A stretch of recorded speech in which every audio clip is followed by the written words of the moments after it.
Nossa lição é de número 10, da revista O que Somos e o que Fazemos. A revista número 10, sobre a bondade.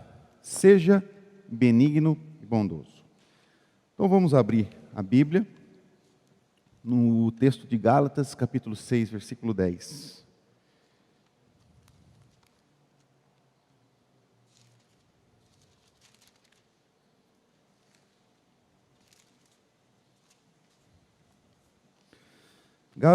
Gálatas, capítulo 6, versículo 10.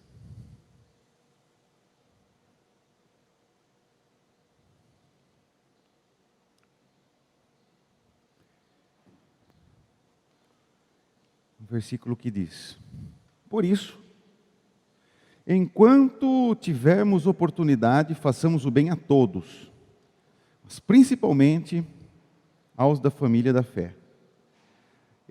Nossa Bíblia, né? Nossa versão, a revista aí atualizada, traz assim como título desse trecho da carta, né?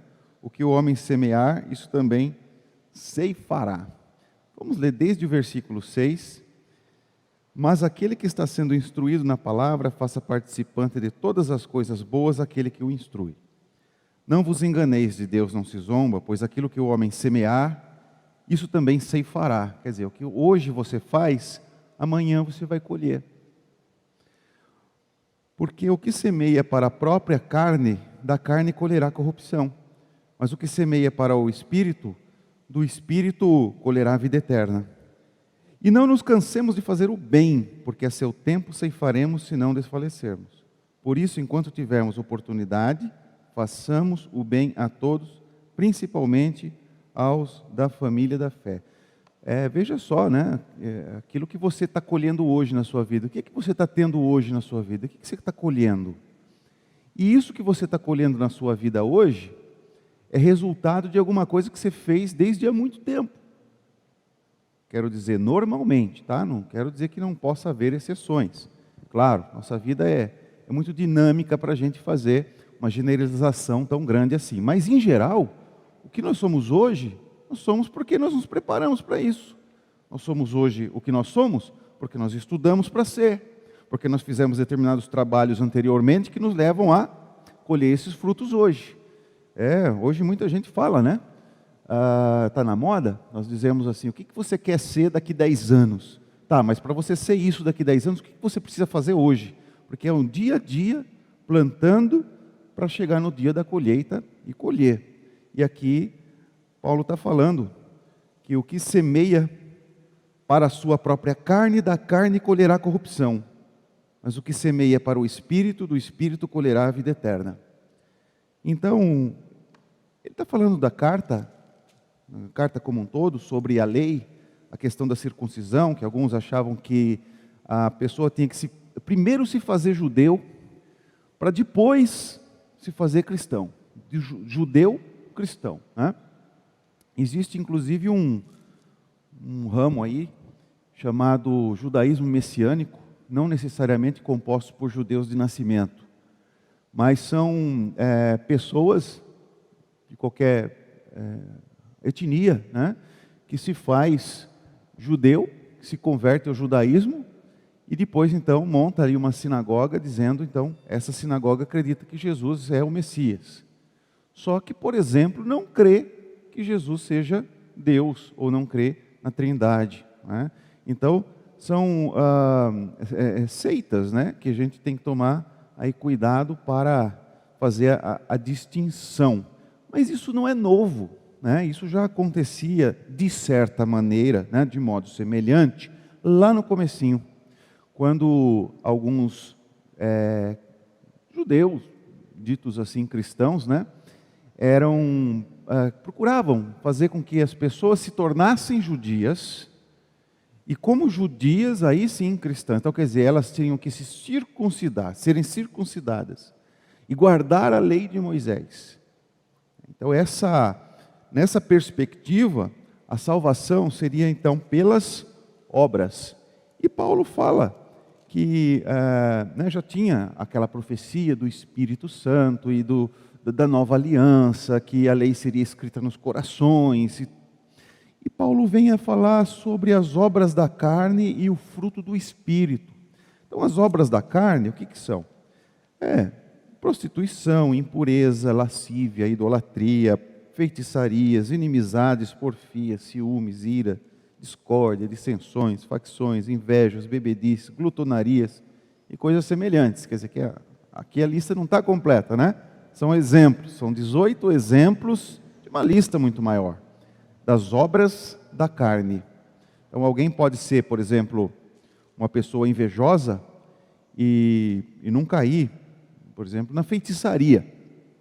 Então são várias obras. Agora, quando ele fala do fruto do Espírito, ele não fala de vários frutos, como se nós pudéssemos ter um, mas não o outro. Ele diz que o fruto do Espírito é o fruto: amor, alegria, paz, longanimidade, benignidade, bondade, fidelidade, mansidão, domínio próprio. Então, contra essas coisas não há lei. E ele diz assim, se vivemos no Espírito, andemos também no Espírito. Então, quer dizer que andar no Espírito é frutificar como o Espírito nos dá a frutificar.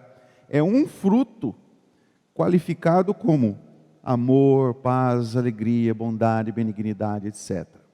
É um fruto que tem todas essas características, todos esses sabores, e nós, à medida que vamos caminhando e nos enchendo do Espírito, mais doce é esse fruto, mais saboroso é esse fruto. Na verdade, cada uma dessas qualidades nós vamos desenvolvendo, vamos sendo mais enchidos do Espírito, e à medida que somos enchidos do Espírito, temos mais essas qualidades. E dentre elas está aqui a benignidade. A benignidade. Quando a gente fala de benignidade, nós estamos falando do quê? Daquilo que é a própria essência. Quem que é benigno? É aquele que está disposto a fazer o bem. Ora, o que é a bondade de Deus? É a demonstração da sua benignidade. Então, uma pessoa benigna é uma pessoa que procura fazer coisas boas, procura praticar a bondade para com os outros. Nosso coração não é assim, inclinado para essas coisas, certo? Nosso coração é inclinado, você sabe, para o mal, para o pecado. Desde que Adão e Eva pecaram, todos os que nasceram já nasceram em iniquidade, e assim estão propensos a fazer o mal, e longe de Deus, nem mesmo o podem achar, fogem dele. Mas Deus vem à nossa procura, Deus nos resgata em Jesus Cristo, pelo Espírito Santo, aqueles a quem Ele escolheu, porque Ele não pode falhar. Então, se Ele chama alguém no coração, essa pessoa vem, essa pessoa é aquela que tem a sua disposição do coração transformada, então ela ouve a voz do Evangelho e diz, esse é meu pastor, e eu vou segui-lo. Essas são as ovelhas de Jesus, né? E então, uma vez, e nós vimos isso nos nossos estudos do Evangelho de Marcos, alguém chegou para Jesus e disse assim, bom mestre, que farei para herdar a vida eterna? E Jesus parece que dá um chega para lá nele, né? Diz assim, por que me chamas bom? Ninguém é bom senão Deus. Jesus não está dizendo para ele assim, imagina, eu não sou bom não, e também não sou Deus. Não, pelo contrário. Se Jesus é bom, ele esperava que aquela pessoa o reconhecesse como Deus, porque Jesus sempre aceitou a adoração que foi prestada a ele. Ele nunca disse, não faça isso, não faça isso, né? Pedro disse, não faça isso. Um anjo do Senhor disse, não faça isso. Mas Jesus nunca diz, não faça isso. Quando as pessoas se ajoelham diante dele, ele nunca repreende, porque sabe que estão fazendo o correto. Então esse jovem, ou essa pessoa que vem até Jesus e chama de bom mestre, não estava reconhecendo que Jesus de fato era bom, era uma palavra de lisonja, porque não era comum as pessoas chamarem um mestre de bom mestre. Então isso aqui era uma bajulação. E quando Jesus fala não há nenhum bom senão Deus, como se ele quisesse então dizer àquele jovem, ou aquele homem, você não me reconhece como Deus não? Então essa bajulação na verdade não deu certo, porque até Diminuiu ali a pessoa de Jesus, não o reconhecendo como Deus. Então, o que nós pensamos assim? Quando Jesus fala assim, não, só Deus é bom e tal. Então, quer dizer que não é possível a gente ser bom, não é possível a gente conseguir chegar a essa bondade? Não existem pessoas boas no mundo? Será que é isso, né? Não é nesse sentido, né, que ele está falando que não, só Deus é bom, no sentido que ninguém aqui tem condição de fazer bondade nenhuma, não é nesse sentido. Mas é contra aquela bajulação, aquela coisa que ele esperava ser aprovado. Quantas pessoas esperam ser aprovadas porque chega até o seu superior e bajula, né, e sem sinceridade começa a encher, né, o orgulho daquela pessoa, encher a moral daquela pessoa, e aí procurando, né, receber com isso benefícios, ser aprovado por aquela pessoa, mas não que ela por trás diga a mesma coisa. São bajulações. Então, aqueles que são nascidos de Deus é que têm condição para o exercício da bondade, né? Por quê? Porque a bondade é fruto do Espírito. Aí ele fala a benignidade, a bondade é fruto do Espírito. Então quer dizer que alguém que é regenerado por Deus, né, que é transformado no seu coração, essa é uma pessoa que vai ser benigna, ou seja, ela vai ter a disposição da bondade. Então, nós vemos como é que Paulo pode então relacionar as duas coisas, porque essa benignidade é fruto, ou uma das características do fruto do Espírito. Muito bem. No versículo 6, capítulo 6 e versículo 10, ele diz assim: enquanto tivermos oportunidade, façamos o bem a todos, mas principalmente os da família da fé. Ele fala de enquanto tivermos oportunidade, abraçar essa oportunidade. Sabe quando passa aquela, estou precisando de emprego, passa aquela oportunidade, abraça, né? A oportunidade de fazer o bem, né? Nunca vai acontecer assim, de a gente falar, puxa, abracei a oportunidade, eu fiz o bem, agora eu já estou quite, né? Não, isso é diário, né? Isso é um exercício constante. Enquanto tivermos oportunidade, o dia que a gente morrer, a gente não vai mais ter oportunidade de fazer o bem. Hoje nós devemos abraçar cada oportunidade.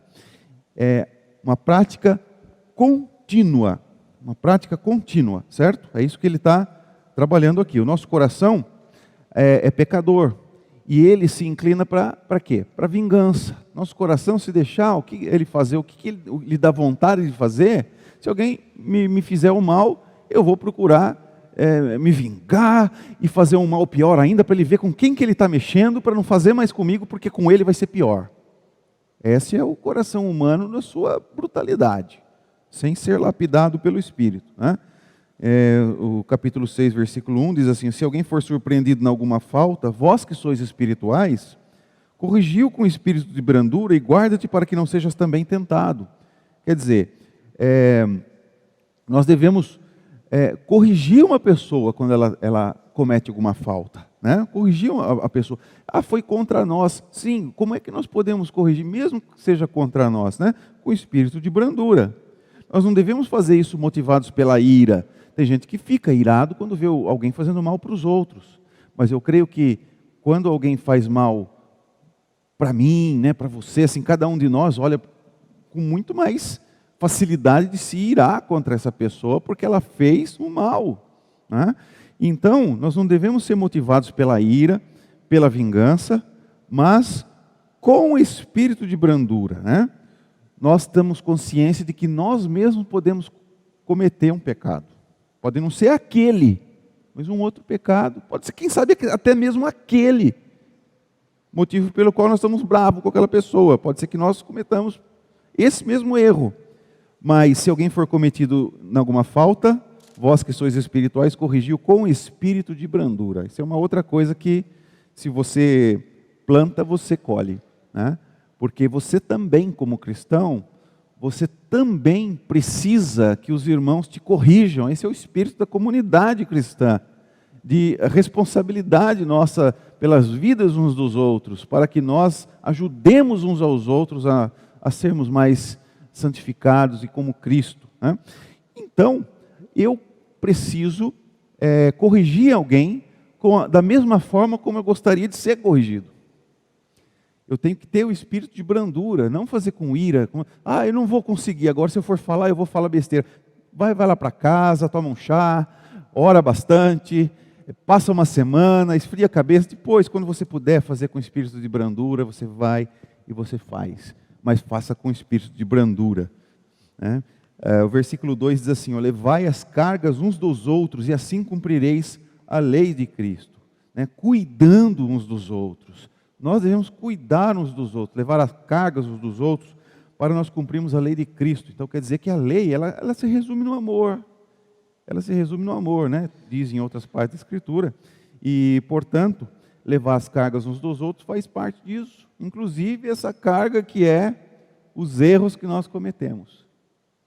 E de corrigirmos, e de nos dispormos a sermos corrigidos, cuidar uns dos outros, né?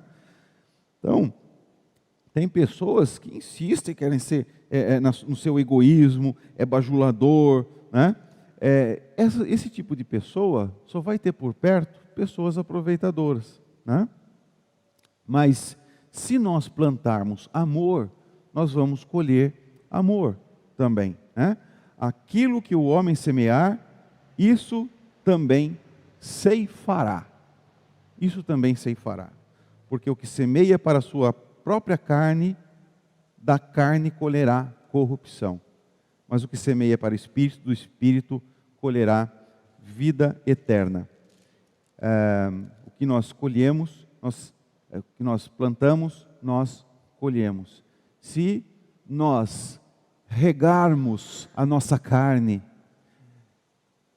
meditando de que forma eu posso me vingar melhor dessa pessoa, porque a vingança é um prato que se come frio, não é? Pode demorar para ter aquela vingança perfeita.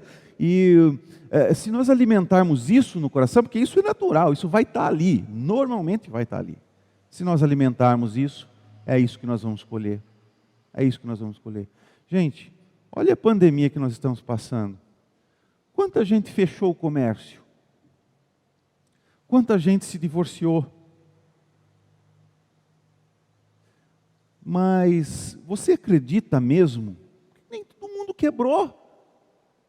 Tem gente que em vez de se divorciar, se aproximou ainda mais, com mais tempo junto. O que você acha que fez com que pessoas se divorciassem, com que pessoas fechassem o comércio e outras não? Será que do nada, aquela empresa estava ótima e de repente ficou péssima? Ou será que já vinha sendo mal administrada e a pandemia fez com que ela mais rapidamente se quebrasse? Será que aquele casamento que estava ótimo e maravilhoso, de repente ficou ruim e levou ao divórcio? Ou será que já vinha sendo ruim há muito tempo, porque não vinha sendo semeado coisas boas nesse casamento? E aí, quando chegou a pandemia e tiveram que ficar mais juntos, não mais se suportaram, e isso não causou a separação, isso apenas fez com que ela acontecesse mais cedo. O que se planta, o que se colhe. Quem sabe administrar uma empresa, sabe que tem época ruim. E quando chega essa época ruim, não quebra, porque administrou bem e tem como investir para que essa empresa permaneça até o fim da pandemia. E para que ela volte então a ganhar dinheiro. Ora, é assim. Aquilo que você colhe, você semeia. Se você alimenta aquele sentimento de vingança no seu coração, você vai estar mais predisposto ainda à vingança, e quando a oportunidade aparecer, você vai se vingar. Aquilo que está no teu coração que você tem alimentado, aquilo que você alimenta é mais forte do que aquilo que você não alimenta. A sua vida espiritual só vai ser mais forte do que a sua carne, porque a carne milita contra o espírito contra a carne, se você alimentar mais o teu espírito. Então, se nós alimentarmos no coração a bondade, como que eu posso me desvincular dessa maldade, desse sentimento de vingança, dessa raiva? em oração, meditando naquilo que Cristo fez por você. Vai ler a Bíblia, leia o Evangelho, veja que Cristo não desistiu de você, veja que Ele morreu por você, mesmo sendo você ainda pecador, o justo pelo injusto. Nós ofendemos a Deus e Deus nos providenciou a salvação em Jesus. Medita nas coisas que Jesus faz para aqueles que o fazem mal. Medita nisso. Como é que Ele lida com essas coisas? Alimenta isso no coração. E quando você precisar, você já vai ter essa parte mais forte, fortalecida. Então alimente seu espírito. Alimente a bondade. Olha só. O que nós podemos aprender? Ele diz assim, o nosso texto básico, que é o versículo 10, enquanto tivermos a oportunidade, façamos o bem a todos. E o versículo 9, um versículo antes, né? Ele diz assim, não nos cansemos de fazer o bem, porque a seu tempo ceifaremos, se não desfalecermos.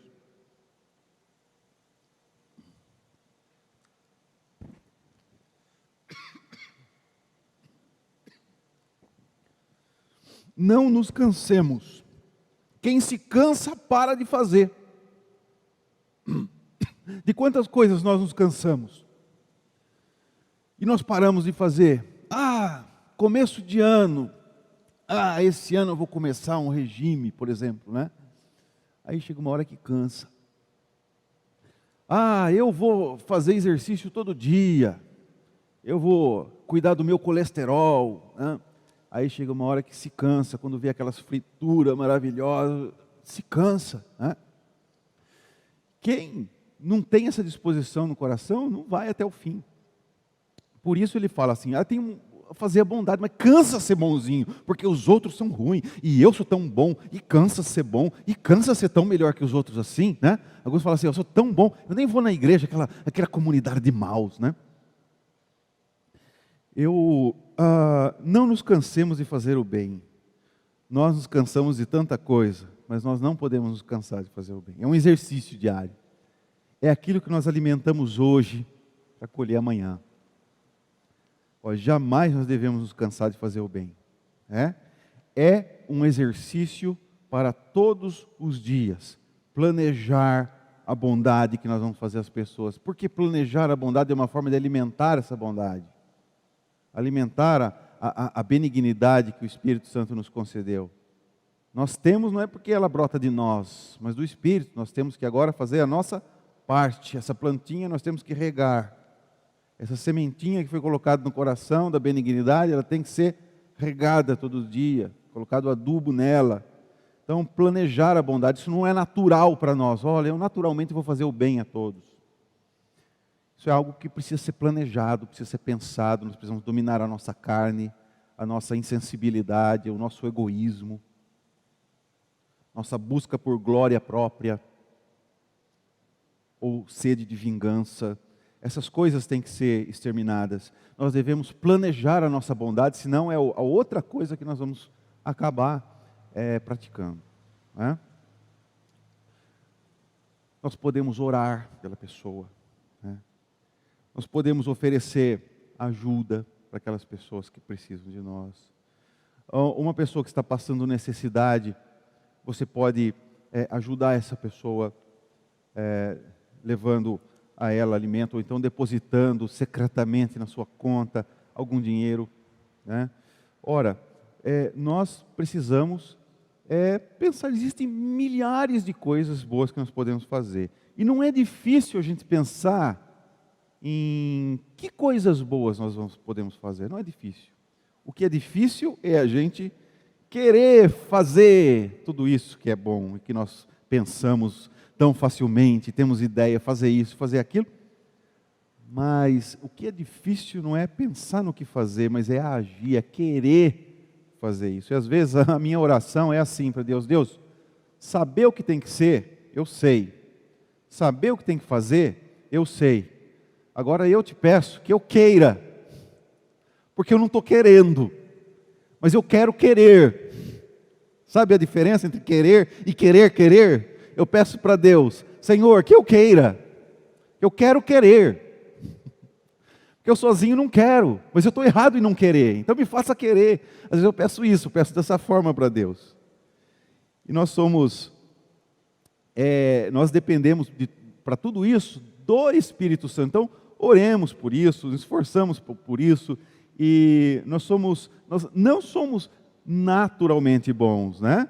O pecado nos tornou pessoas más, cheias de más intenções, de práticas iníquas. Eu quero fazer a leitura aqui de Romanos 1, versículo 28. Romanos, capítulo 1, versículo 28 para frente.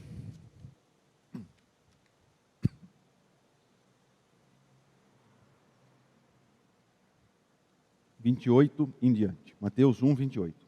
E por haverem desprezado o conhecimento de Deus, o próprio Deus os entregou a uma disposição mental reprovável, para que praticassem coisas inconvenientes, cheios de toda injustiça, malícia, avareza e maldade, possuídos de inveja, homicídio, contenda, dolo e malignidade, sendo difamadores, caluniadores, aborrecidos de Deus, insolentes, soberbos, presunçosos, inventores de males, desobedientes aos pais, insensatos, pérfidos, sem afeição natural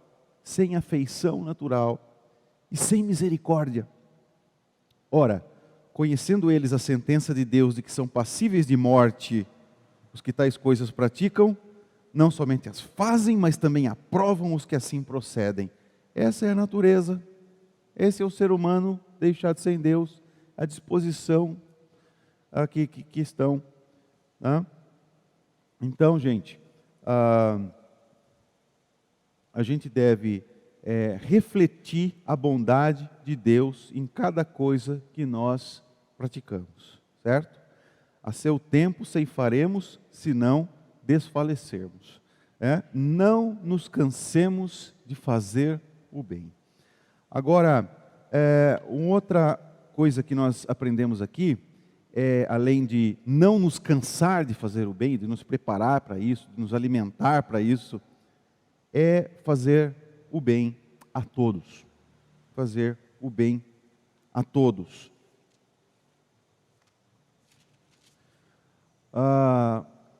O nosso texto do versículo 10 diz isso: façamos o bem a todos, principalmente os da família da fé. Isso não está dizendo, cuidado com isso, somente os da família da fé. Está dizendo a todos. E principalmente é diferente de somente. Principalmente. Ele não diz somente os da família da fé, ele diz principalmente. O bem deve ser feito a todos. Tá? Muito bem. Nós temos responsabilidades como indivíduos, nós temos responsabilidades como igreja. Tá? Responsabilidade com as pessoas, responsabilidade com o próximo. Então, como a palavra de Jesus diz, nós somos sal, nós somos luz. E quando ele fala que nós somos luz, ele fala que deve brilhar, é o quê? O que deve ser visto pelos homens para que eles glorifiquem a Deus?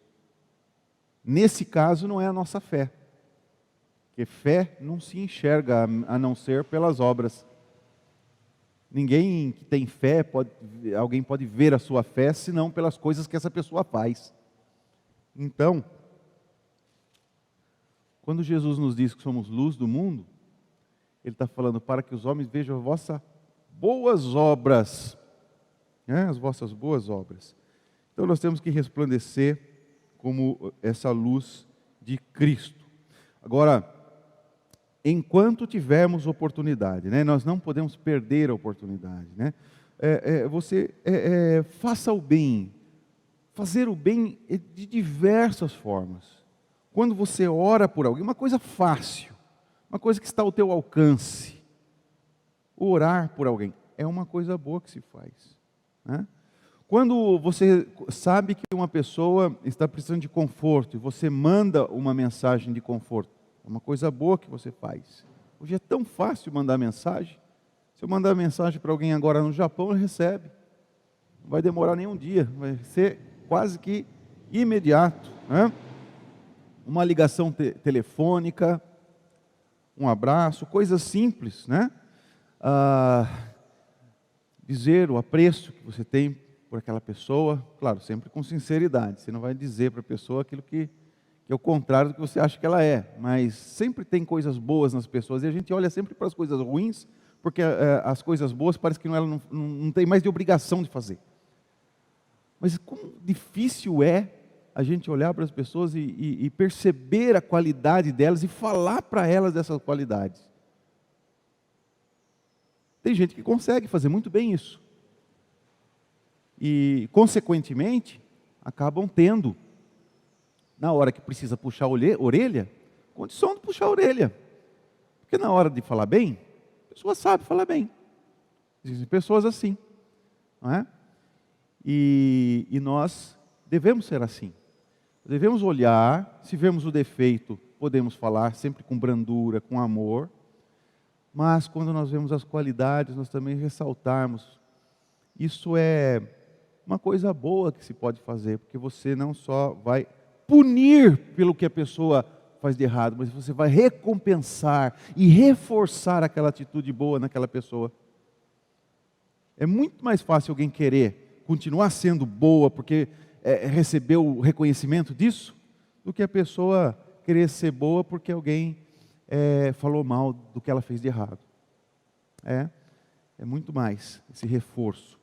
Então, tem um comentário de William Hendrickson, quando ele comenta Gálatas 6,10, afirma o seguinte: o crente foi posto na terra com um determinado propósito, e a melhor maneira de se preparar para a segunda vinda de Cristo é fazer pleno uso de cada oportunidade de prestar-lhe serviço. Esse serviço deve ser prestado a todos, sem levar em conta raça, nacionalidade, classe, religião, sexo, qualquer outra distinção. Fazer o bem, meus irmãos, fazer o bem.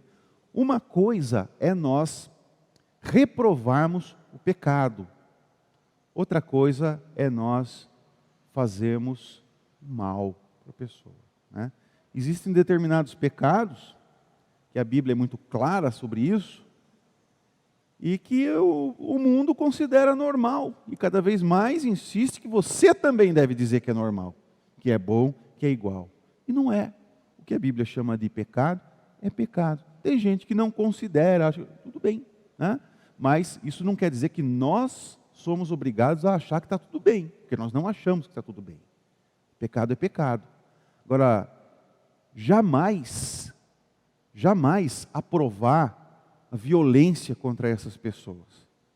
Jamais aprovar mortes, assassinato dessas pessoas, né? Jamais. Jamais aprovar que essas pessoas sejam deixadas de lado, que ninguém as ouça, que ninguém lhes dê um abraço quando elas precisam. Isso está longe da bondade. Reconhecer o pecado, denunciar o pecado, deve estar junto. Isso faz parte da pregação do Evangelho e da vida em comunidade cristã. Mas, ao mesmo tempo, né, nós denunciamos o pecado, nós o fazemos com amor, por amor e tratando bem as pessoas. Tratando bem. Ora, se nós temos o privilégio de sermos bondosos para com todas as pessoas, né? Paulo diz principalmente os da família e da fé, né? A gente vê isso em Atos dos Apóstolos, quando eles, a comunidade cristã, tinha tudo em comum, né? Quer dizer, aquela primeira comunidade que ia enfrentar um problema, porque não ia sair dali, né? E precisava se espalhar, então veio perseguição, espalhou todo mundo, e o Evangelho foi sendo pregado por todo mundo, não ficou ali. Mas ali é uma coisa interessante, porque ninguém na comunidade local tinha necessidade. Ninguém tinha necessidade. Eles partilharam tudo em comum. Não é comunismo não, porque o comunismo ele diz que o Estado te obriga, pega os seus bens e divide. Não é isso também. Eles voluntariamente faziam isso. Nada a ver com o comunismo. E então, eles contavam com a simpatia de todo o povo. Mas quem primeiro tinha que ser atendido? Da comunidade. Só da comunidade? Não, mas principalmente. Né? Então é assim que nós devemos praticar. Não é assim, primeiro a nossa família, porque como que eu vou ajudar o outro se o da minha família está passando necessidade? É a minha responsabilidade, primeiro da família, não é? Como que eu vou, aí depois vamos abranger algo maior, a família da fé. Se alguém da família da fé, aí primeiramente, não é? Podendo, ajudamos também a outros que não são da mesma fé, e isso sempre deve estar ao nosso na nossa disposição de coração. Agora, então veja bem, todo aquele que está salvo em Jesus Cristo é também batizado com o Espírito Santo. Também recebe a presença, moradia do Espírito Santo em seu ser e é capacitado a praticar o bem, né? Então, assim, nós refletimos a bondade do próprio Deus. Deus é bondoso para conosco e nós bondosos para com as pessoas. Isso é um exercício. Não dá para fazer se a gente não se preparar. Não dá para colher se a gente não plantar. Se a gente não regar, se a gente não adubar, se a gente não cuidar. A gente tem uma natureza inclinada de um jeito, mas nós devemos alimentar, trabalhar, nos preparar para produzir coisas espirituais. Ah, você vive no Espírito? Ande também no Espírito. Ande também no Espírito. Então, a prática do amor, ela cumpre naturalmente a lei de Deus. Não é aquela pessoa que vai falar assim, ai, que horrível fazer isso, mas eu vou fazer porque daí eu vou ganhar o céu. Não é isso, não é esse peso, né? Mas é fruto daquilo que aconteceu dentro do nosso coração. Então, nós devemos decidir, tomar uma decisão de praticar, né? Porque nós temos aquela luta velha, o velho homem, o novo homem, a carne e o espírito, lutando um com o outro. E até que Cristo volte e nos transforme, ou a gente morra, vai ser assim. Essa luta, né? E vai ganhar aquele que estiver mais bem alimentado, né? Então, pensa em alguém, fala, como eu posso agir com bondade com essa pessoa? Lembra de Davi? Né? Davi falou assim, poxa, tem algum descendente aí de Saul aí, porque eu, né?